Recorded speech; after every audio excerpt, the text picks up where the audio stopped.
नमस्कार, स्वागत है आपका आज की खबर में। मैं हूं मोहम्मद फातेह टीपू। अगले आधे घंटे में देखेंगे देश और दुनिया की तमाम बड़ी और अहम खबरें, लेकिन सबसे पहले नजर हेडलाइंस पर। केंद्रीय गृह मंत्री अमित शाह की अध्यक्षता में उत्तर क्षेत्रीय परिषद की बैठक। राज्य सरकारों के बीच समन्वय, जल बंटवारे के मुद्दों और विकास कार्यों समेत कई और मुद्दों पर चर्चा। दिल्ली लाल किला विस्फोट के मृतकों को दी गई श्रद्धांजलि। सरकार ने इलेक्ट्रॉनिक्स उपकरण विनिर्माण योजना के तहत 17 परियोजनाओं को दी मंजूरी। परियोजनाओं से कुल मिलाकर 65,111 करोड़ रुपए का होगा उत्पादन।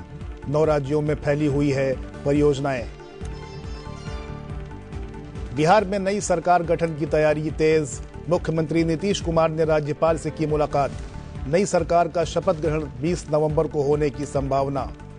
शपथ ग्रहण समारोह के लिए पटना के गांधी मैदान में तैयारियां जोरों पर। सऊदी अरब में हुई बस दुर्घटना में 45 लोगों की मौत। मृतकों में से अधिकतर तेलंगाना की राजधानी हैदराबाद के जायरीन।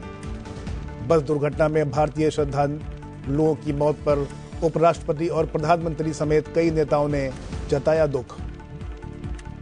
और कठिन हुई शेख हसीना की बांग्लादेश वापसी की राह। पूर्व प्रधानमंत्री शेख हसीना को अदालत ने मानवता के विरुद्ध अपराध के लिए सुनाई सजाए मौत। शेख हसीना ने कहा, फैसला पक्षपातपूर्ण और राजनीति से प्रेरित।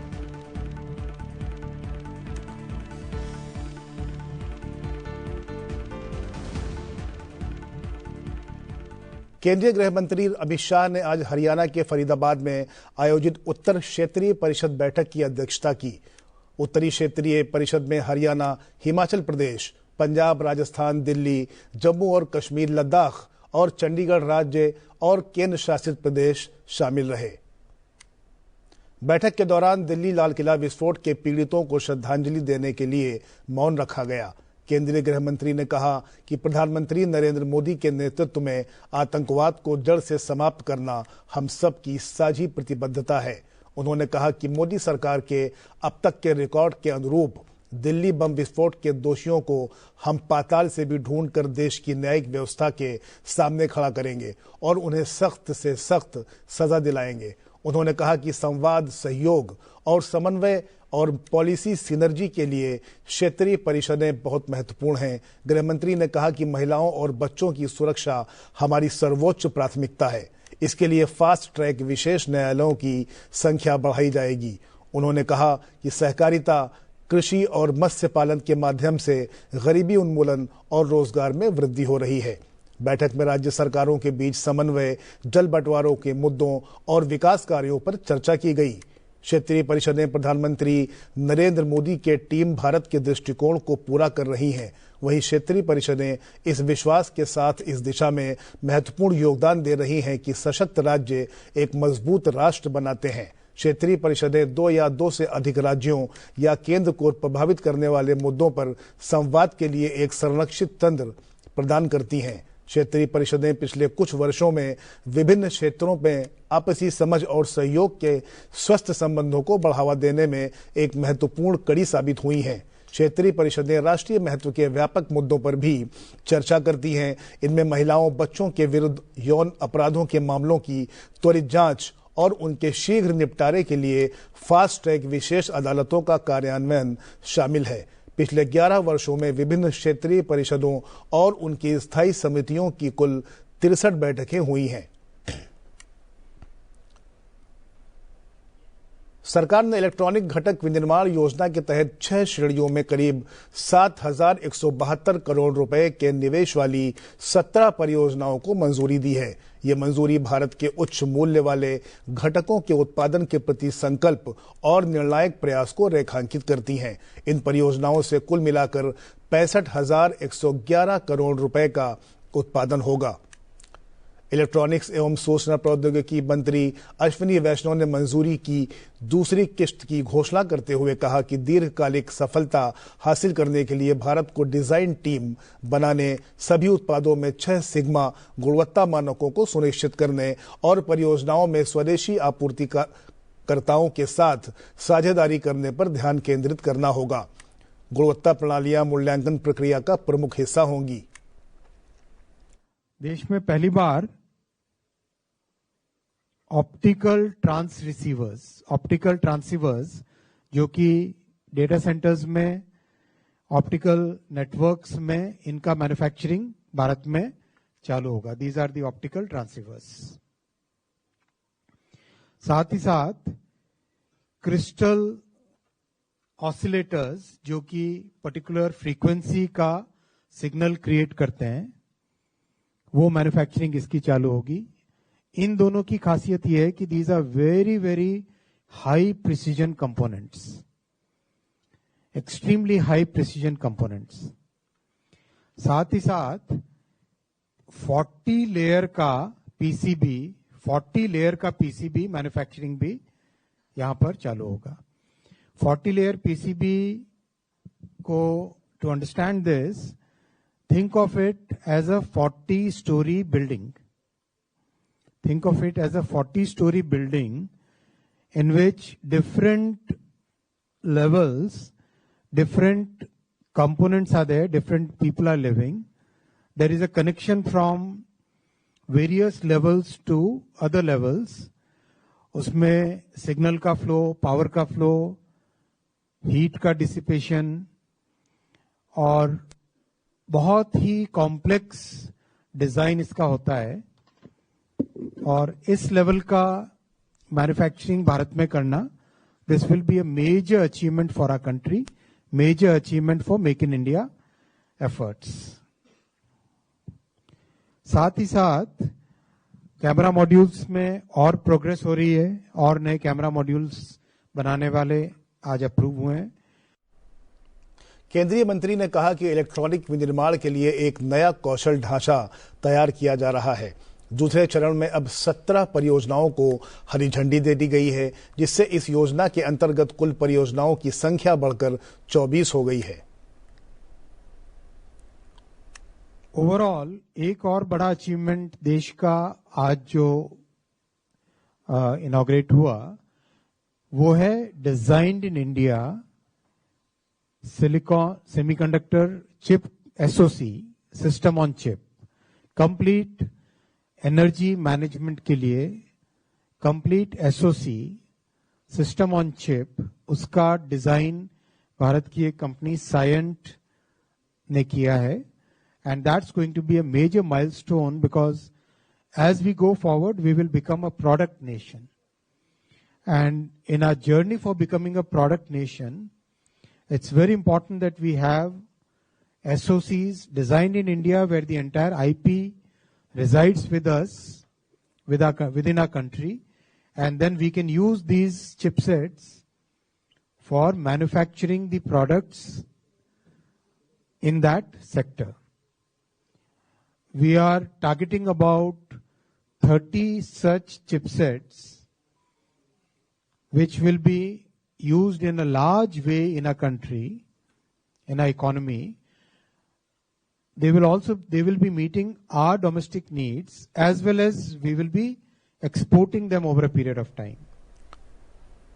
भारत अब दुनिया का तीसरा सबसे बड़ा विमानन बाजार बन गया है, जो देश के तेज आर्थिक विकास और बढ़ते संपर्क को दर्शाता है। दिल्ली में 44वें भारतीय अंतर्राष्ट्रीय व्यापार मेले में भारतीय विमानपत्तन प्राधिकरण के मंडप का उद्घाटन करते हुए नागरिक उड्डयन मंत्री के राम मोहन नायडू ने ये बातें कही। केंद्रीय मंत्री ने बच्चों में नागरिक उड्डयन ज्ञान के संचार, तकनीकी समझ के विस्तार और भविष्य के लिए कुशल कार्यबल को प्रेरित करने पर बल दिया। उन्होंने कहा कि विमानन क्षेत्र का मजबूत प्रदर्शन आत्मनिर्भर और विकसित भारत की ओर भारत की यात्रा का एक प्रमुख चालक है। इसे देश भर में हवाई अड्डों के बुनियादी ढांचे के निरंतर आधुनिकीकरण से सहायता मिल रही है। उन्होंने कहा कि सरकार के निरंतर प्रयासों से क्षेत्रीय मार्ग मजबूत हुए हैं, यात्री सेवाओं में वृद्धि हुई है और परिचालन में क्षमता में सुधार हुआ है।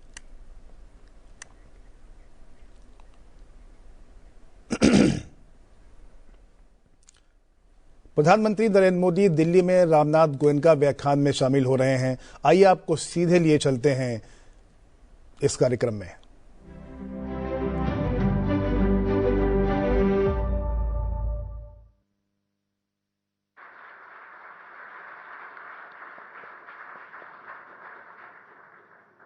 I invite Mr. Vivek Goenka, Chairman and Managing Director, the Indian Express Group, to give the welcome address.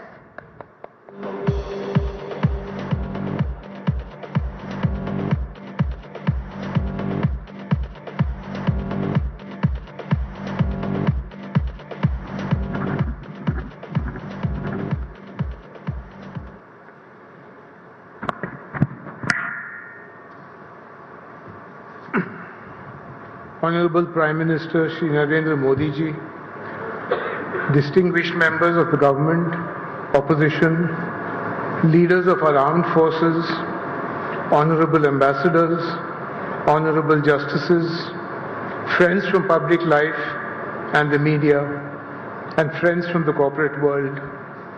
It is my privilege to welcome you this evening to the 6th Ramnath Goenka Memorial Lecture. The lecture honors my father, who believed that a free press is essential to search for the truth, and that free speech itself is an enduring truth.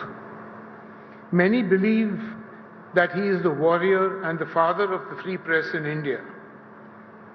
During the Quit India movement in 1942, he suspended the publication of the paper and said that it's better to shut down the paper than to give in to the powers that be. Because in the end, Express's trust is tuned by heartstrings and not purse strings. That remains and will remain our abiding principle. Your presence tonight, Prime Minister, gives this occasion deeper meaning. That you have chosen to speak in the name of Ramnath Goenka is a powerful reaffirmation that dialogue between the state and the free press remain the heartbeat of a confident democracy and can be with respect and conviction. Ramnath ji, as a member of our Constituent Assembly, was among the framers of the Constitution, and in its 75th year, we are reminded that democracy survives through daily acts of courage, by leaders who listen, by journalists who persist, and by citizens who care. In this context, this may just be a coincidence, but I believe that one needs to be highlighted.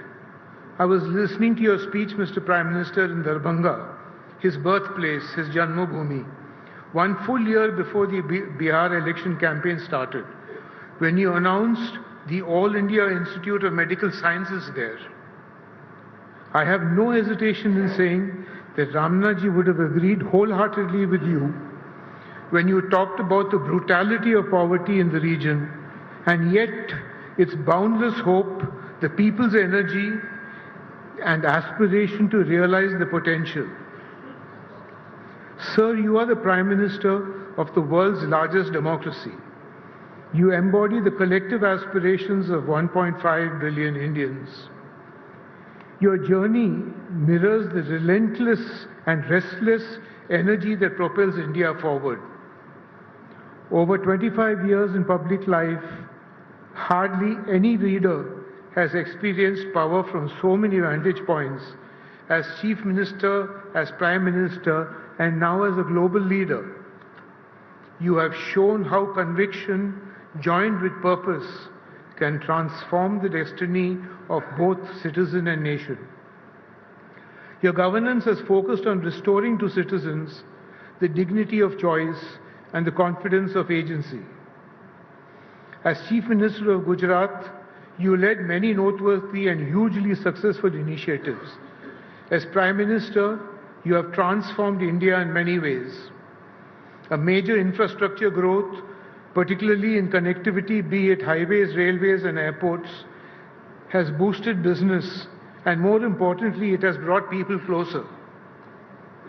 Your push for self-reliance in defense manufacture is an example of your foresight. Your foreign policy and strategic engagement is a demonstration of our self-respect. And from Jan Dhan to Swachh Bharat, to Ujjwala and Ayushman Bharat, to Pradhan Mantri Awas Yojana, to Jal Jeevan Mission, you have turned welfare into an empowerment, giving millions the freedom to choose, to aspire and to act. Through Aadhaar, UPI and digital inclusion, you have built a framework that connects the smallest entrepreneur, the remotest student, to the nation's shared future.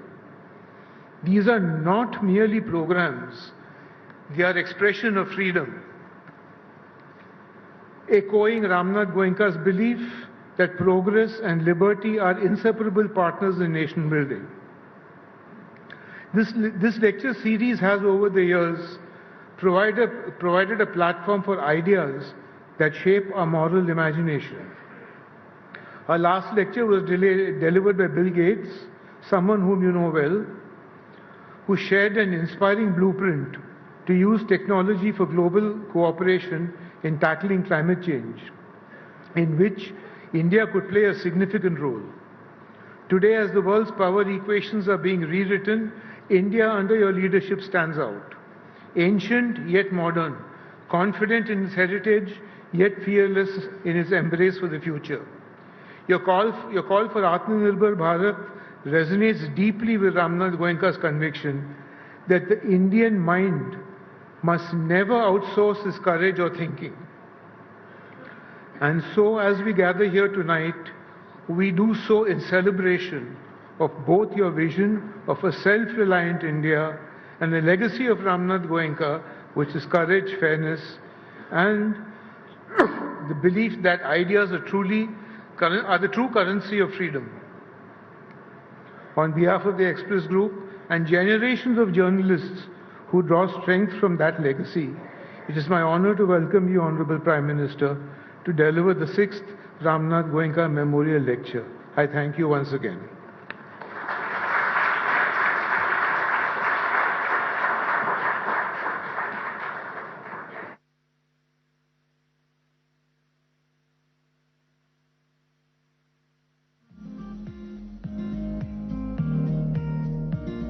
Thank you, Mr. Goenka. I request Mr. George Varghese, Group CEO, the Indian Express Group, to present the lecture memento and a shawl from Ahuja Sons to Honorable Prime Minister Narendra Modi.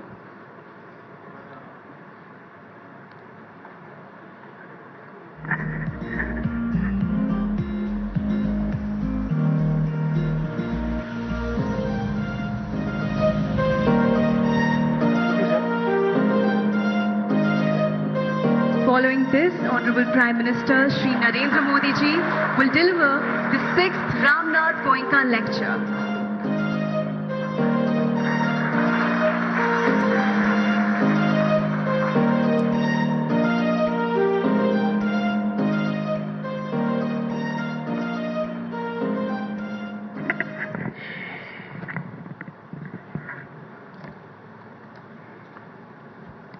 विवेक गोयनका जी, भाई Anant, George Varghese ji, Rajkamal Jha, Indian Express group के सभी अन्य साथी, excellencies, यहाँ उपस्थित अन्य महानुभाव, देवी और सज्जनों, आज हम सब एक ऐसी विभूति के सम्मान में यहां आए हैं जिन्होंने भारतीय लोकतंत्र में पत्रकारिता, अभिव्यक्ति और जन आंदोलन की शक्ति को नई ऊंचाई दी है। रामनाथ जी ने एक विजनरी के रूप में, एक इंस्टीट्यूशन बिल्डर के रूप में, एक नेशनलिस्ट के रूप में और एक मीडिया लीडर के रूप में इंडियन एक्सप्रेस ग्रुप को सिर्फ एक अखबार नहीं बल्कि एक मिशन के रूप में भारत के लोगों के बीच स्थापित किया। उनके नेतृत्व में ये समूह भारत के लोकतांत्रिक मूल्यों और राष्ट्रीय हितों की आवाज बना। इसलिए 21वीं सदी के इस कालखंड में जब भारत विकसित होने के संकल्प के साथ आगे बढ़ रहा है,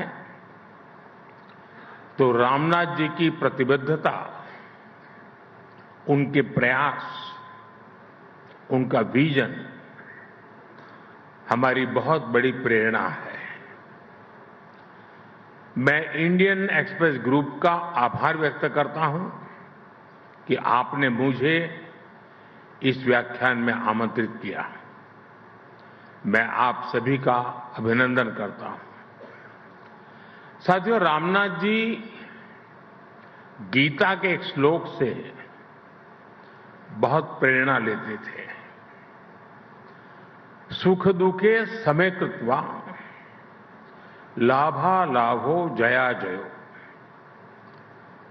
ततो युद्धाय युजस्व नैवं पापम अव्याप्स्यसि। अर्थात सुख दुख लाभ हानि और जय पराजय को समान भाव से देखकर कर्तव्य पालन के लिए युद्ध करो। ऐसा करने से तुम पाप के भागी नहीं बनोगे। रामनाथ जी आजादी के आंदोलन के समय कांग्रेस के समर्थक रहे, बाद में जनता पार्टी के भी समर्थक रहे, फिर जनसंघ के टिकट पर चुनाव भी लड़ा। विचारधारा कोई भी हो, उन्होंने देश हित को प्राथमिकता दी। जिन लोगों ने रामनाथ जी के साथ वर्षों तक काम किया है, वो कितने ही किस्से बताते हैं जो रामनाथ जी ने उन्हें बताए थे। आजादी के बाद जब हैदराबाद और रजाकारों को उसके अत्याचार का विषय आया, तो कैसे रामनाथ जी ने सरदार वल्लभ भाई पटेल की मदद की। 70 के दशक में जब बिहार में छात्र आंदोलन को नेतृत्व की जरूरत थी, तो कैसे नानाजी देशमुख के साथ मिलकर रामनाथ जी ने जेपी को उस आंदोलन का नेतृत्व करने के लिए तैयार किया। इमरजेंसी के दौरान जब रामनाथ जी को इंदिरा गांधी के सबसे करीबी मंत्री ने बुलाकर धमकी दी कि मैं तुम्हें जेल में डाल दूंगा, तो इस धमकी के जवाब में रामनाथ जी ने पलटकर जो कहा था, ये सब इतिहास के छिपे हुए दस्तावेज हैं। कुछ बातें सार्वजनिक हुई, कुछ नहीं हुई है, लेकिन ये बातें बताती हैं कि रामनाथ जी ने हमेशा सत्य का साथ दिया, हमेशा कर्तव्य को सर्वोपरि रखा, भले ही सामने कितनी ही बड़ी ताकत क्यों न हो। साथियों, रामनाथ जी के बारे में कहा जाता था कि वे बहुत अधीर थे। अधीरता नेगेटिव सेंस में नहीं, पॉजिटिव सेंस में। वो अधीरता जो परिवर्तन के लिए परिश्रम की पराकाष्ठा कराती है, वो अधीरता जो ठहरे हुए पानी में भी हलचल पैदा कर देती है। ठीक वैसे ही आज का भारत भी अधीर है। भारत विकसित होने के लिए अधीर है। भारत आत्मनिर्भर होने के लिए अधीर है। हम सब देख रहे हैं 21वीं सदी के 25 साल कितनी तेजी से बीते हैं। एक से बढ़कर एक चुनौतियां आई, लेकिन वो भारत की रफ्तार को रोक नहीं पाई। साथियों, आपने देखा है कि बीते 4-5 साल कैसे पूरी दुनिया के लिए चुनौतियों से भरे रहे हैं। 2020 में कोरोना महामारी का संकट आया, पूरे विश्व की अर्थव्यवस्थाएं अनिश्चितताओं से घिर गई, ग्लोबल सप्लाई चेन पर बहुत बड़ा प्रभाव पड़ा और सारा विश्व एक निराशा की ओर जाने लगा। कुछ समय बाद स्थितियां संभलना धीरे धीरे शुरू हो रहा था, तो ऐसे में हमारी पड़ोसी देशों में उथल-पुथल शुरू हो गई। इन सारे संकटों के बीच हमारी इकोनॉमी ने हाई ग्रोथ रेट हासिल करके दिखाया। साल 2022 में यूरोपियन क्राइसिस के कारण पूरे दुनिया की सप्लाई चेन और एनर्जी मार्केट प्रभावित हुआ। इसका असर पूरी दुनिया पर पड़ा। इसके बावजूद भी 2022-23 में हमारी इकोनॉमी की ग्रोथ तेजी से होती रही। साल 2023 में वेस्ट एशिया में स्थितियां बिगड़ी, तब भी हमारी ग्रोथ रेट तेज रही। और इस साल भी जब दुनिया में अस्थिरता है, तब भी हमारी ग्रोथ रेट 7% के आसपास है। साथियों, आज जब दुनिया डिसरप्शन से डर रही है, भारत वाइब्रेंट फ्यूचर के डायरेक्शन में आगे बढ़ रहा है। आज इंडियन एक्सप्रेस के इस मंच से मैं कह सकता हूं, भारत सिर्फ एक इमर्जिंग मार्केट ही नहीं है, भारत एक इमर्जिंग मॉडल भी है। आज दुनिया इंडियन ग्रोथ मॉडल को मॉडल ऑफ होप मान रहा है। साथियों, एक सशक्त लोकतंत्र की अनेक कसौटियां होती हैं और ऐसी ही एक बड़ी कसौटी लोकतंत्र में लोगों की भागीदारी की होती है। लोकतंत्र को लेकर लोग कितने आश्वस्त हैं, लोग कितने आशावादी हैं, ये चुनाव के दौरान सबसे अधिक दिखता है। अभी 14 नवंबर को जो नतीजे आए, वो आपको याद ही होंगे।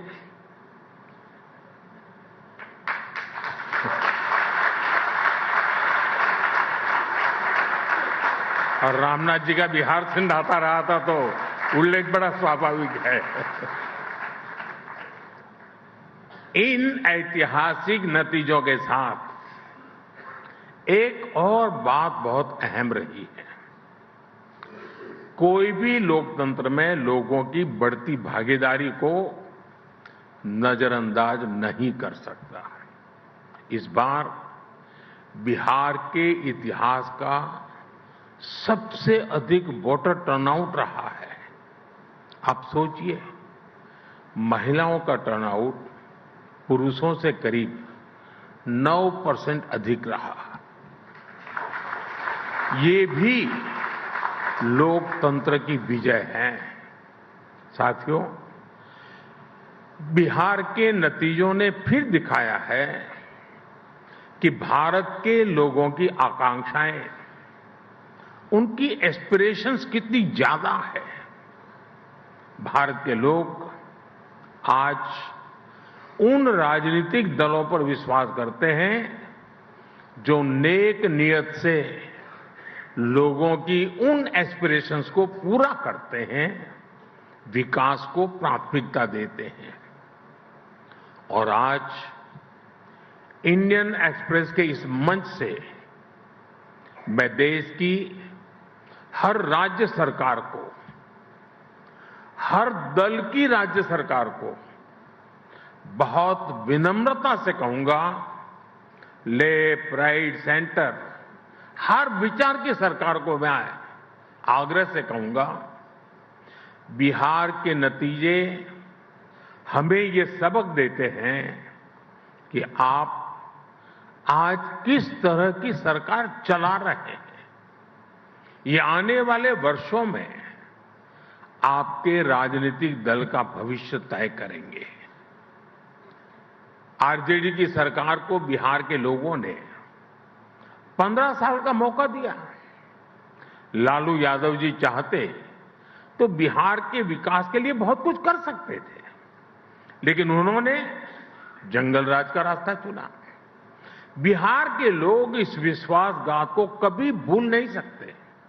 इसलिए आज देश में जो भी सरकारें हैं, चाहे केंद्र में हमारी सरकार है या फिर राज्यों में अलग अलग दलों की सरकारें हैं, हमारी सबसे बड़ी प्राथमिकता सिर्फ एक होनी चाहिए, विकास, विकास और सिर्फ विकास।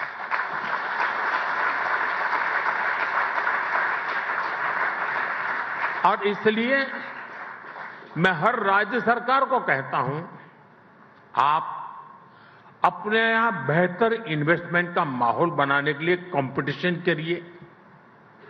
आप ईज ऑफ डूइंग बिजनेस के लिए कंपटीशन करिए।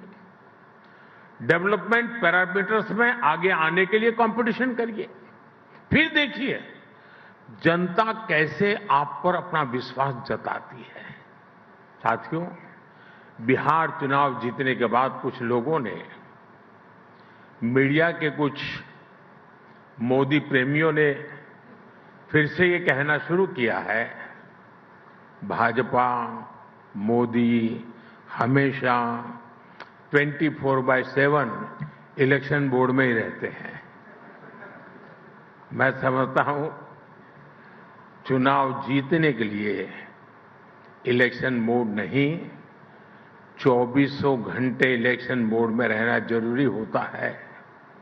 इमोशनल मोड में रहना जरूरी होता है, इलेक्शन मोड में नहीं।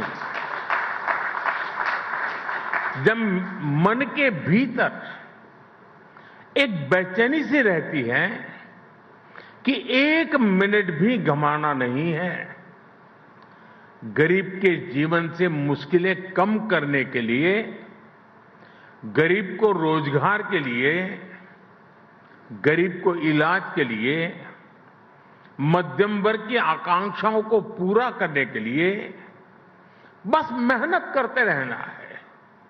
इस इमोशन के साथ, इस भावना के साथ सरकार लगातार जुटी रहती है, तो उसके नतीजे हमें चुनाव परिणाम के दिन दिखाई देते हैं।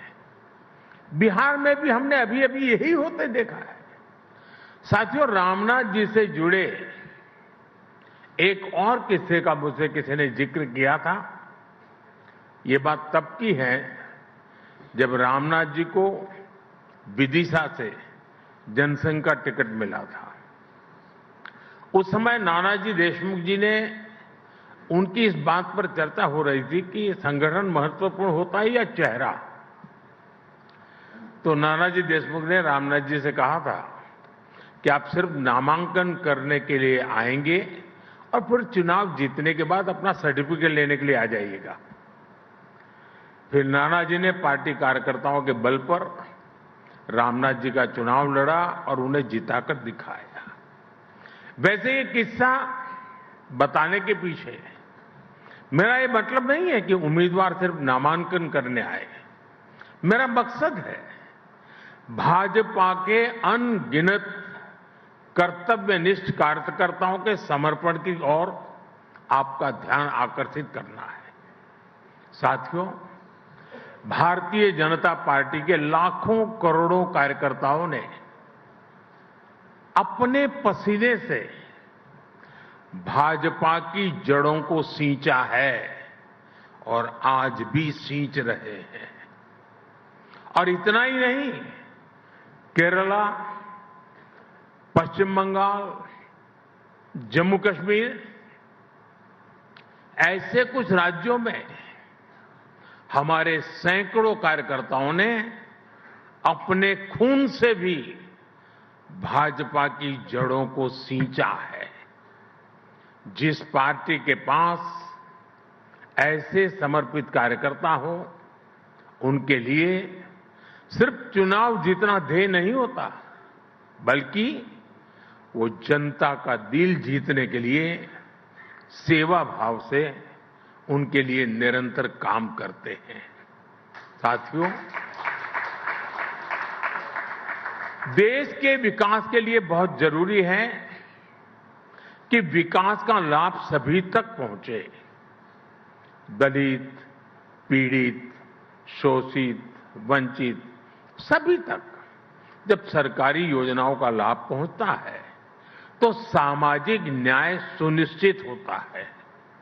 लेकिन हमने देखा कि बीते दशकों में कैसे सामाजिक न्याय के नाम पर कुछ दलों, कुछ परिवारों ने अपना ही स्वार्थ सिद्ध किया है। साथियों, मुझे संतोष है कि आज देश सामाजिक न्याय को सच्चाई में बदलते देख रहा है।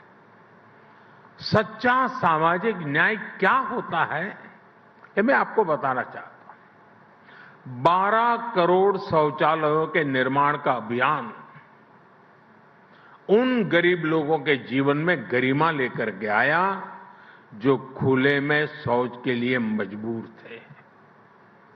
57 करोड़ जनधन बैंक खातों ने उन लोगों का फाइनेंशियल इंक्लूजन किया जिनको पहले की सरकारों ने एक बैंक खाते के लायक तक नहीं समझा था। 4 करोड़ गरीबों को पक्के घरों ने गरीबों को नए सपने देखने का साहस दिया, उनकी रिस्क टेकिंग कैपेसिटी बढ़ाई है।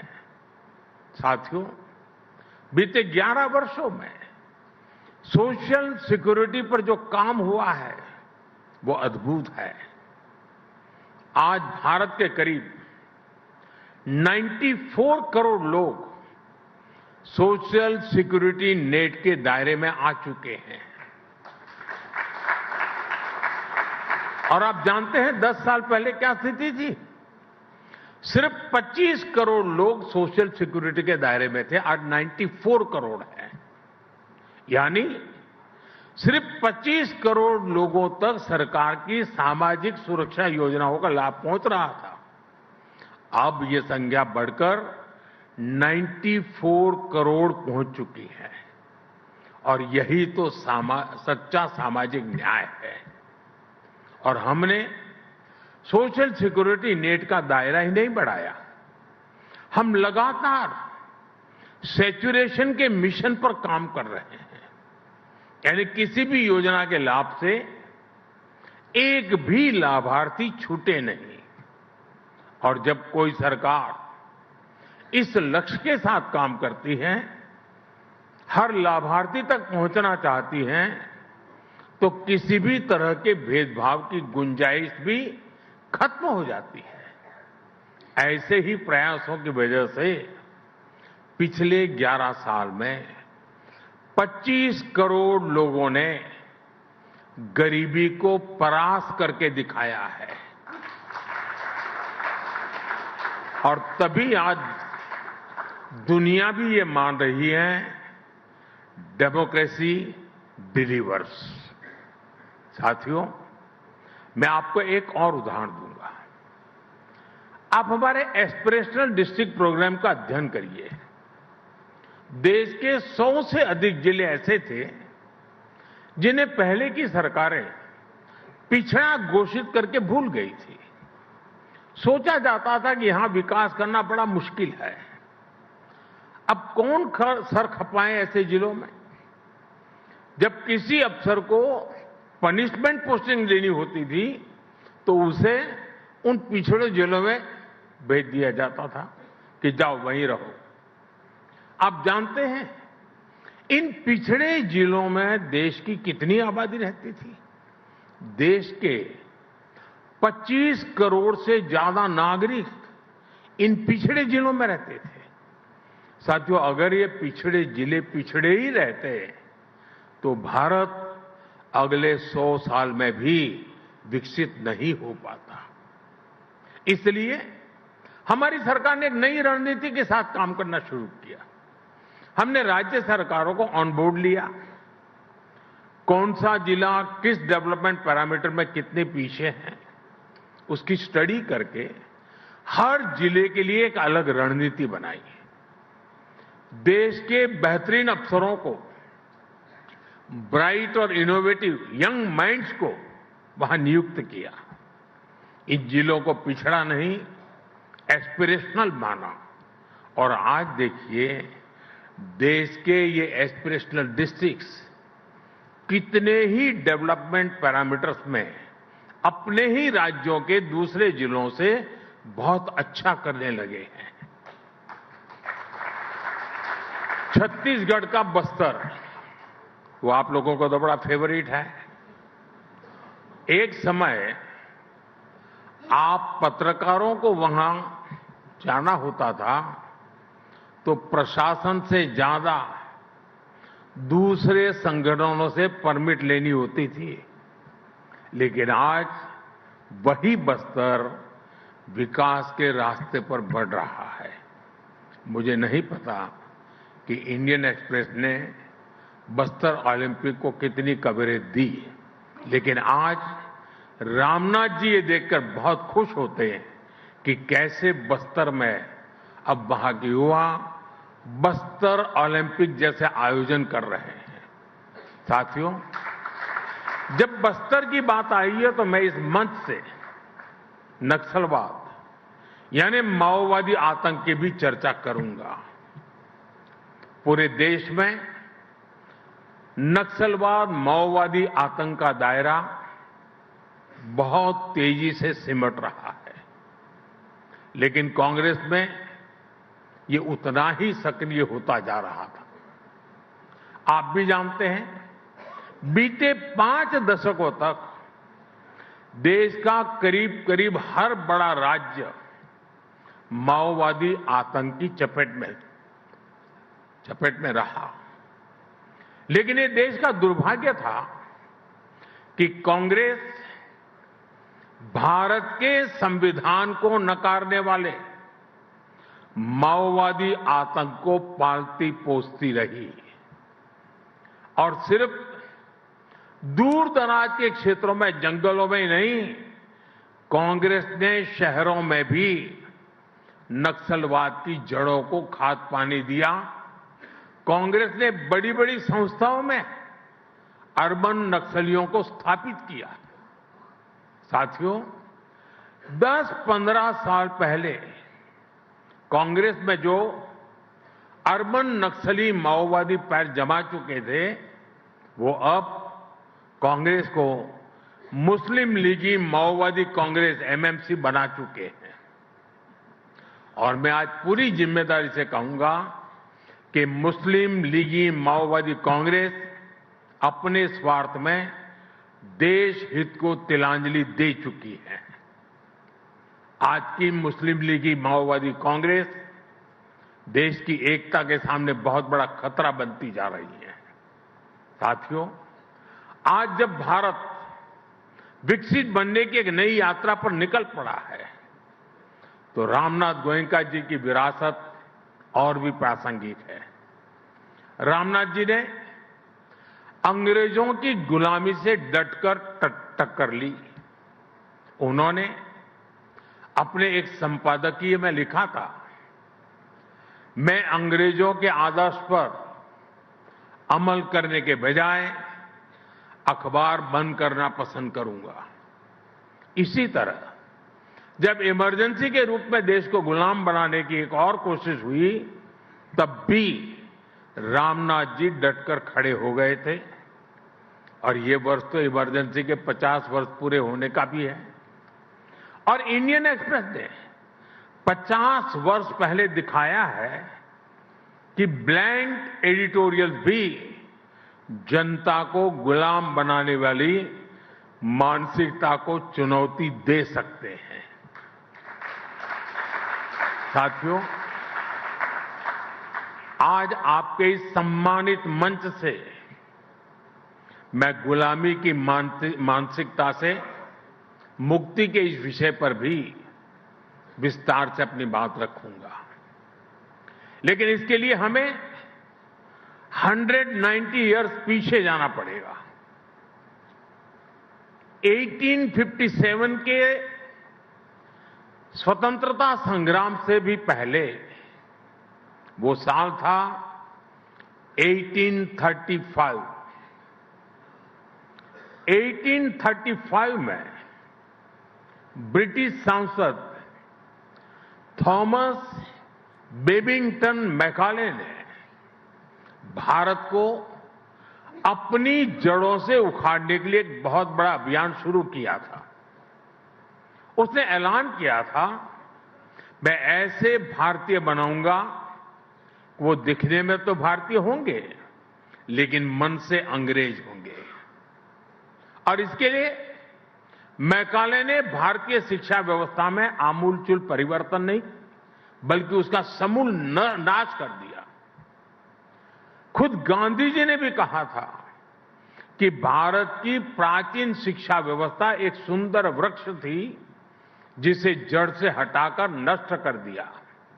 साथियों, भारत की शिक्षा व्यवस्था में हमें अपनी संस्कृति पर गर्व करना सिखाया जाता था। भारत की शिक्षा व्यवस्था में पढ़ाई के साथ ही कौशल पर भी उतना ही जोर था।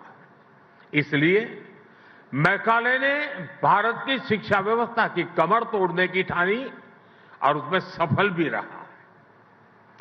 मैकाले ने यह सुनिश्चित किया कि उस दौर में ब्रिटिश भाषा, ब्रिटिश सोच को ज्यादा मान्यता मिले और उसका खामियाजा भारत ने आने वाली सदियों में उठाया। साथियों, मैकाले ने हमारे आत्मविश्वास को तोड़ दिया, हमारे भीतरहीन भावना का संचार किया। मैकाले ने एक झटके में हजारों वर्षों के हमारे ज्ञान विज्ञान को, हमारी कला संस्कृति को, हमारी पूरी जीवन शैली को ही कूड़ेदान में फेंक दिया था। वहीं पर वो बीज पड़े कि भारतीयों को अगर आगे बढ़ना है, अगर कुछ बड़ा करना है तो विदेशी तौर तरीकों से ही करना होगा। और ये जो भाव था वो आजादी मिलने के बाद भी और पुख्ता हुआ। हमारी एजुकेशन, हमारी इकोनॉमी, हमारी समाज के एस्पिरेशन सब कुछ विदेशों के साथ जुड़ गई। जो अपना है उस पर गौरव करने का भाव कम होता गया। गांधी जी ने जिस स्वदेशी को आजादी का आधार बनाया था उसको पूछने वाला ही कोई नहीं रहा।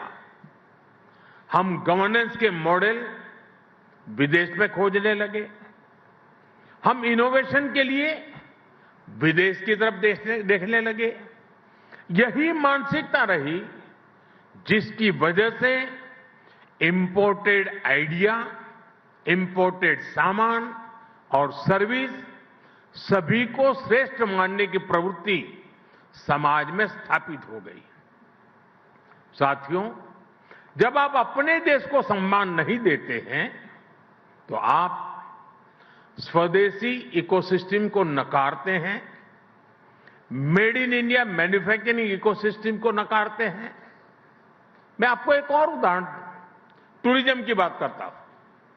आप देखेंगे कि जिस भी देश में टूरिज्म फला फूला वो देश, वहां के लोगों को अपनी ऐतिहासिक विरासत पर गर्व करते हैं। हमारे यहां इसका उल्टा ही हुआ। भारत में आजादी के बाद अपनी विरासत को दुत्कारने के ही प्रयास हुए। जब अपनी विरासत पर गर्व नहीं होगा तो उसका संरक्षण भी नहीं होगा। जब संरक्षण नहीं होगा तो हम उसको ईंट पत्थर के खंडहरों की तरह ही ट्रीट करते रहेंगे। और ऐसा हुआ भी। अपनी विरासत पर गर्व होना टूरिज्म के विकास के लिए भी आवश्यक शर्त है। साथियों, ऐसे ही स्थानीय भाषाओं की बात है। किस देश में ऐसा होता है कि वहां की भाषाओं को दुत्कारा जाता है? जापान, चीन और कोरिया जैसे देश जिन्होंने देश के अनेक तौर तरीके अपनाए, लेकिन भाषा फिर भी अपनी ही रखी, अपनी भाषा पर कॉम्प्रोमाइज नहीं किया। इसलिए हमने नई नेशनल एजुकेशन पॉलिसी में स्थानीय भाषाओं में पढ़ाई पर विशेष बल दिया है। और मैं बहुत स्पष्टता से कहूंगा, हमारा विरोध अंग्रेजी भाषा से नहीं है, हम भारतीय भाषाओं के समर्थन में हैं। साथियों, मैकाले द्वारा किए गए उस अपराध को 1835 में जो अपराध किया गया, 2035 10 साल के बाद 200 साल हो जाएंगे। और इसलिए आज आपके माध्यम से पूरे देश से एक आह्वान करना चाहता हूं। अगले 10 साल में हमें संकल्प लेकर चलना है कि मैकाले ने भारत को जिस गुलामी की मानसिकता से भर दिया है, उस सोच से मुक्ति पाकर के रहेंगे। 10 साल हमारे पास बड़े महत्वपूर्ण हैं।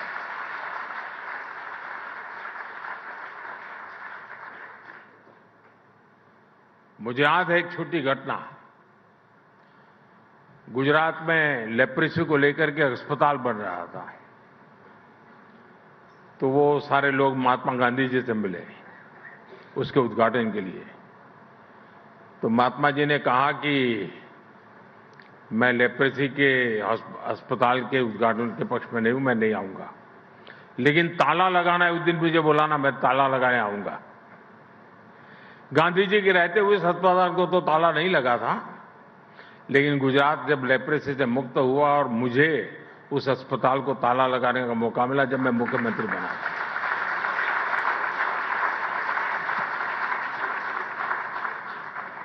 (1835) से शुरू हुई यात्रा 2035 तक हमें खत्म करके रहना है इसे। गांधी जी का जैसे सपना था कि मैं ताला लगाऊंगा, मेरा भी सपना है कि हम ताला लगाएंगे। साथियों, आपसे बहुत सारे विषयों पर चर्चा हो गई है। अब आपका मैं ज्यादा समय लेना नहीं चाहता हूं। इंडियन एक्सप्रेस ग्रुप देश के हर परिवर्तन का, देश की हर ग्रोथ स्टोरी का साक्षी रहा है।